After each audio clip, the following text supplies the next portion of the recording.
Folks, good morning. Horsetails is getting ready for a road trip. We decided to do something a little different. Got the opening here.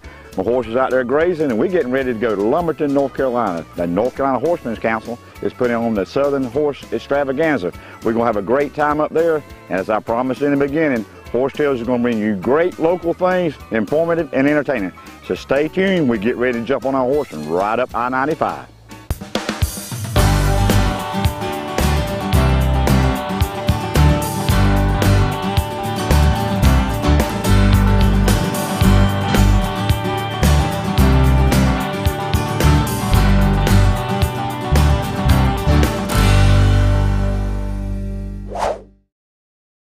Folks, our road trip has brought us up here to Lumberton, North Carolina at the Southeastern Equine Complex. Is that right, Rose?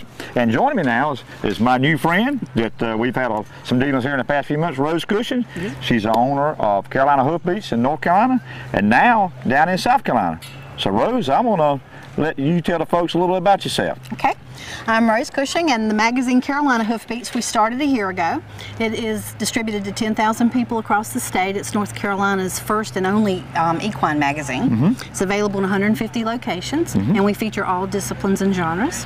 We just launched South Carolina Hoofbeats as a quarterly publication this month, and it's 7,500 distribution around the whole state of South Carolina. And I'm the marketing director for the North Carolina Horse Council, and I have a horse farm called Half Moon Farms, where I have about 40 head, and we raise quarter horses and American paint horses and stand 5 stallions. Wow. I was going to make a little funny about 40 not being Rose's age, but the number of horses. I met her husband a while ago, so I did make it funny. I said, well, Rodney, I do know you at least count to 40. Yeah, I try to keep that number elusive, so he's not really sure how many's out there, but he has a better handle on it than I give him credit, probably. That's right. And you did a nice article about Marsh Tackies in this past issue, the first inaugural issue of Carolina Hoofbeats, right? Correct. Very good. And so the North Carolina Horsemen's Council is trying to, we talked to a gentleman a while ago, trying to raise money to put stalls here, right? Right. The state built the facility, and with the economy tightening down like it is, there was not enough money to build the stalls. And without the stalls, they can't have the true economic impact on Robeson County that they deserve. So the Horse Council got involved because we need to raise a total of $600,000. Right. Gold Leaf is donating $300,000. The city, the county, and Farm Bureau have come up with $150,000 between them. So we have about a $200,000 deficit. So all the profits from the show this weekend will go towards the stall project, but it's also to gain awareness in the area. So we're doing stall naming projects where you can donate $1,000 or more and have a stall named after you or your horse or maybe somebody that's passed on. Right, and trying to really get the community involved. And this community is really strong. They have struggled for 20 years to get the building built, and they have stood behind us and come together, and we've raised about $30,000 so far. Well, Rose, we were visiting together about a month ago, and you kind of impressed me. You're an entrepreneur, and you're a one-woman show with your magazine, right? Pretty much. Right, you pretty much. So, what was it like starting that up? What was your dream? Well, I've been very lucky that I was able to get a lot of really qualified horse people to write for me. And my dream was to grow the equine industry and let people know, because when you start out with horses, you take lessons at a place close by, so that kind of determines whether you're a hunter jumper or whether you rope cows. Right. And I thought it would be nice if people had choices and knew that all these things are out there available in the horse industry, and there's a million ways to be connected.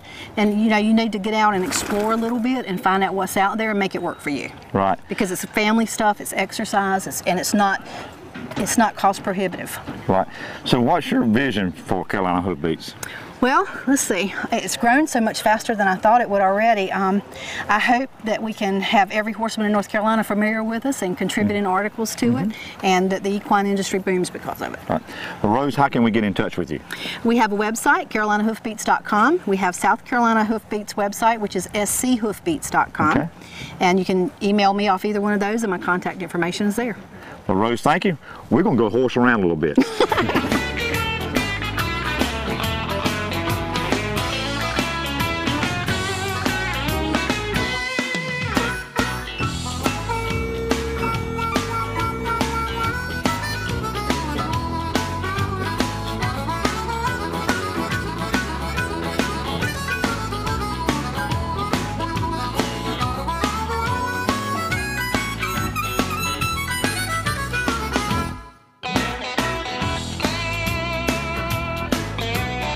Folks, joining now is Jerry King from Parkton, North Carolina. Yes, sir. Horsemen Extraordinaire, right? Yes, sir. Yeah. Well, Jerry, tell me a little bit about yourself and what we got going on here today. I live in Parkton. We have a training facility in Parkton where we break all different type horses. Green break a lot of colts. Show cutting horses is what I mainly show. I wrote here on fun for the side, just kind of a extra little deal to do. And but today here we've got going on is a roping at the horse festival here today, and we've invited a bunch of our friends to come over and participate in it. And looks like we had a good crowd. It's turned out to be a good roping today. Yeah, I think North Carolina's really excited about what the extravaganza they got going here. We're trying to raise money to put stalls here, right? Is that correct? That is correct. That's what this whole weekend is about. Right, gotcha. And if anybody's interested in getting involved with helping the stalls, to get up to the North Carolina Horse Council to help support it. Also, we're looking for local donations, private donations, any way we can help. Right. This whole weekend is about raising money and showing the local people more than anything else what a need there is for this type of facility. Right. There's a lot of interest in horses in our area. Right. And people don't understand how much what the horse industry does for the whole area. Oh, I've been preaching that in South Carolina. I sure have. It affects your vehicles, your trailers, your feed, your food, your motels, your gas. You know, about any direction you go, having a horse show promotes the local people. That's right. They're bringing money in from outside of the town to spend it in our local town. That's what I keep preaching to everybody down in South Carolina. Is we really don't realize, and I've been blessed with horsetails, been out here just preaching to everybody just how important the equine is to the economics to South Carolina and on up in here in North Carolina, because North Carolina is a good market area for us and stuff. Well, Jerry, you're donating your time up here this weekend, is that correct? Yes, sir. And you said a friend of yours is donating the stock. Tell us a little about him and what he's got here. Michael Blackman from up around the Benson area. He puts on a lot of ropings up there. Right.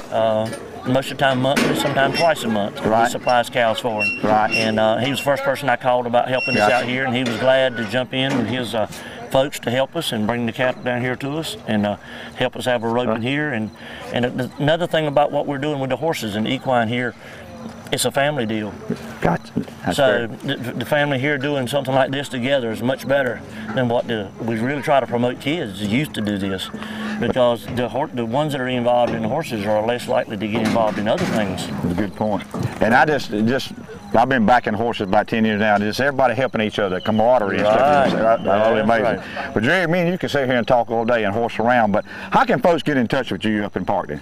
I have a website, Jerry King's Cutting Horses. They could get up with me. They could call my phone number, 910-237-4525. And we take all type horses. We specialize in starting horses that other people have problems getting started.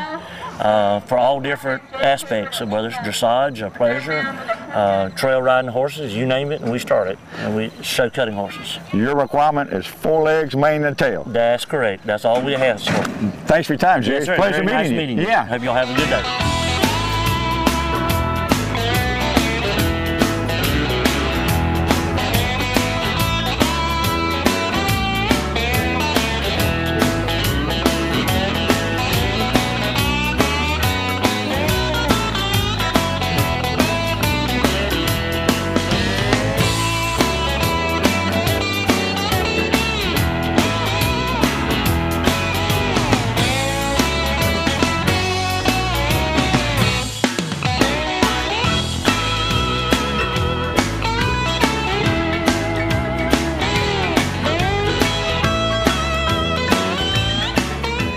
We went outside doing some roping, had a little bit of fun out there. So we're bringing it inside because it's starting to drizzle a little bit. And I've got Patty Nunnery. I get all these hard names from Fayetteville, North Carolina, and she's got so much responsibility and titles. I want to let you tell me all that. So here you go.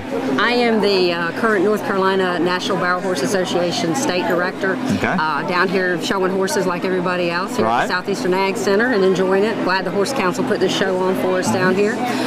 Basically, the National Barrel Horse Association is an international club It's a driven off memberships. International. International. Okay. We have Chinese contestants. We have Panamanian contestants. We have gotten Brazilians now, and they actually come to our World Show in Perry, Georgia every year in October. Really? Yeah, really. It's very interesting to see. We actually have to compete all year long to qualify to go to our World Shows. We have a Youth World Show, we have an Open World Show, and a Senior World Show. Wow. And we're divided up by age groups so that everybody kind of fits in a category. And even the old cowboys? Even the old cowboys or the old cowgirls. Okay. What we end up doing is we run against our class level, or we can all run in the open against each other. Okay. We're trying to compete all year long for district awards, which are done here at a local level. There's national and regional awards that are given out at some of our regional shows, and then we also have the World Show where we're trying to win the bigger prizes, bigger money, trailers. 4-Star Trailers is actually one of our sponsors, and they donate a trailer to the winner of each division of each World Show. So there's a lot to be done there. We do what we call a divisional barrel racing, and what that is it's set up on what we call a 4D, which stands for 4 divisions. Okay. And we award to the fastest time. They are the pace setter for the entire class, and everything else is driven like a speed bracket off of that fastest time, and we break into a half a second bracket, full second bracket, and then a 2-second bracket. So not everybody that does not have the fastest horse can actually participate and come out of here with a little bit of money in their pocket after they paid money to win. So, Patty, I've had you over a barrel today, and thank you very much. Appreciate it. Appreciate your time. Thank you. I'm Rose Cushing with Carolina Hoofbeats and South Carolina Hoofbeats, the most comprehensive guide to the horse industry in the Carolinas. For more information, www.carolinahoofbeats.com. Now, stay tuned for more horse tales from Lumberton, North Carolina. Folks, welcome back to the show. We're having a great time up here. I'm trying to absorb all this in this little cowboy brain and everything. But we're back here inside the complex, and joining me now is Sue Gray, the Executive Director of the North Carolina Horsemen Council. Got a very impressive thank you. booth. Is that what you got? Well, thank you very much. I feel like Steven Spielberg sitting here in his director chair. I know. Well, we're all important. The equine industry is extremely important to North Carolina. We're about $2 billion economic impact to the state. $2 billion. About $2 billion. Over 306,000 horses, head of horses, and growing. We're in a wonderful state. Obviously, good corridor, halfway across the country, coming from the upper East Coast to Florida, and we think this pavilion here is going to be a major attraction for us. All right, Sue. So, what's your main day-to-day responsibilities as Executive Director? Right. Really, what we do at the Horse Council is look at policies, laws, rules, regulations that govern the industry. Right. So we're looking at things from all the way from agricultural present use value tax and appropriate taxation, keeping the horse livestock and knowing that the horses can be for work, for pleasure, for fun, and that we need an atmosphere that will support that. We also work on land preservation issues. Okay. We're losing farmland faster than we can count here, and so part of what we do as the Horse Council is to try to help preserve the rules or laws that will preserve that open space land, keep us eligible to ride. We're working potentially on a state right to ride issue, so that there's public land that historically has been open to equestrians. We want to keep it open. We want to make sure that the horse is still allowed on some of that land. So we work the gamut, all the way from the dollar to just enjoying them to preserving and helping us to grow. Well, Sue, I can tell you're passionate and very knowledgeable, so your project won't be stalled. Our project will be stalled. Let me ask you this. What do you think is one of the biggest issues facing the North Carolina Horsemen's Council right now? I think one of the issues for horsemen across the country is that we tend to band together by discipline or by activity or by breed. And so getting a united horseman's front is oftentimes a difficult process. And that's part of the role of the Horse Council, is to say that we represent everybody and to look at what are the common issues for horse people across the state.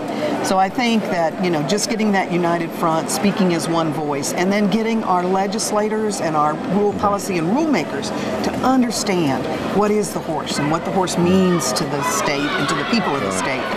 Well, it's funny, that keeps coming back, because in the beginning, folks say, well, what is horse sales? My goal and dream is to unite all breeds, all disciplines, they have one voice. And then hopefully we can do that. But Sue, it's an extreme pleasure to meet you today, and I'll be back. We want you back. Come on back down, and we'll enjoy our northern hospitality. Okay, thank you, Sue. You're welcome. Folks, the weather's cleared up a little bit. A little humid though. We've moved back outside. We got Jim Thomas. Yes. Barty Horsemanship. Barty Horsemanship, Pittsburgh, North Carolina. Oh yeah, got a few friends up there. What you got going on here today? Well, from today we're actually starting up the American Horseman Challenge, and it's an opportunity to bring your trail horse or your eventing horse, whether you ride Western or English, to come out and challenge your horse through an obstacle course and compete against your fellow horsemen. Okay, very good. And so what's some of the obstacles you're going to be looking at here today? Well, for instance, right here, the little curtain, this is kind of fearful for a horse because he looks at it and sees it as a solid barrier. And as the horse approaches, it's the trust between you and the horse that you're encouraging him to actually create a hole and actually walk through it. I got you. All right, Jim, show me what's we can expect here with this barrel. Well, this is probably one of the scariest things that you'll see out tomorrow, is that you have to bring your horse up to the barrel. The horse is already really concerned about what's going on with the barrel anyway. And you reach in and you start pulling the jack-in-the-box out. Well, to a horse, this is real frightening. This is really going to scare them. So that you'll probably see more action and activity with the horse around this barrel than any other obstacle we have out here. But they have to take the barrel, take the plastic out, ride the horse straight to this barrel, and they can carry this, they can wave it, whatever they're comfortable with their horse. Will they be getting points if they wave it? The more they display this, the more points that they'll get. And then they've got to place it in this barrel. Hopefully. Hopefully. Well, we was easing down here, Jim, and I seen a bird cage. Now, I've been to a couple of rides and mailbox stuff. Well, let's ease down in and show me what you got going on for the folks tomorrow in this bird cage. All right, Jim, we up here at the bird cage, so got a bird's eye view. What we doing here? Well, what we do here is we put 2 chickens in this cage. As in live chickens? As in live chickens, and they didn't come from Purdue. All right? So we put the chickens, well, normally the chickens are going to be pretty calm and pretty quiet, but the horse is going to come up, he's going to see something white inside. He's going to have a little concern. He's going to start shying off of it. Well, as long as the chickens are still, everything's going to be good. But this poncho is going to be laying here. And he's got to go up, pick the poncho up. Now, when this poncho starts moving off of those chickens, they're going to get a little excited. Right. And as his horse is trying to move away from the chickens, he's got to keep the poncho with him. The poncho's chasing him. Now, the end result is to get the poncho on his body. Now, that's with his horse between here and probably the highway. But, once that happens, they come back, place the poncho back on the chicken coop if they're still able to get up close to it, and then they move along. And then they'll be scored again, just like in the tarp, by how well their horse is trusting them, the control of their horse, their confidence, the horse's confidence, and their ability to use the tarp or use the poncho. Well, folks, with a little bit of luck, when the chickens cluck, the horse won't buck. Oh. And to think you put that one together right there. Well, Jim, we're going to finish this interview up. You was really sharing me, you really got something going on here in the future that's dear to your heart. Share it with us, will you? Something that's really just popped up within the past few months. Right. I'm a veteran. I'm retired from the military. And I don't know, a lot of people have heard about the Wounded Warrior Project. Well, the Wounded Warrior Project, of course, is designed to help soldiers, sailors, airmen, and Marines that have been injured in some way, physically or mentally, through combat to help in a recovery process. Well, it's a private organization. They're always looking for funds to do it. Well, I also participate in something called the Extreme Mustang Makeover. And that's where you're given a wild Mustang, you're given 100 days, and then you go and compete with it. Right. Well, this year, the competition is in Clemson, South Carolina. Okay. I live in Pittsburgh, roughly 330 miles. I'm riding 2 Mustangs, just gentled. I've had them for 91 days. From my house in Pittsburgh to Clemson, South Carolina. Camping on the side of the road, all my provisions will come at whatever store I decide to ride by, and hopefully when I knock on the door, somebody will welcome me and says, I'm free to use their pasture for the night. But it's a totally unsupported ride, and I'm trying to put a little bit of old cowboy history back into that, and also as a fundraiser for the Wounded Warrior. Jim, amazing. That's what makes our country great. People like you and you being a veteran, I just want to say thank you. But how can folks get in touch with you, Jim? I heard you're a pretty good horseman and you try to make a living doing it, right? Well, I try to make a living out of it. You can go to my website. It's www.barthorsemanship.com. Right. And also, if you want to donate to the Wounded Warrior Program, there's a link directly off of my website. It takes you to the Wounded Warrior Program, and you can make your tax-deductible donation right there. Well, Jim, it's been a pleasure. Thank you, sir. Privilege. See you again in the future, I'm sure. Thank you. Look forward to it. Hi, I'm Dalton Stocks, Golden Corral Buffet and Catering of Lumberton. Next time you're in Lumberton, stop by and see us. Stay tuned for more horse tales. Folks, it's been a great day, winding it down. We didn't steer you wrong today, I don't believe, folks. But like I say, it was a great day up here, and we look forward to coming back to another good show with the North Carolina Horsemen's Council and the Equine Complex. Folks, if you want to contact us, Twitter, Facebook, or our website. And folks, if you want Horse Tales to come do a show with you, just drop us a note. And until next week, keep your reins low and your hands quiet, and God bless America.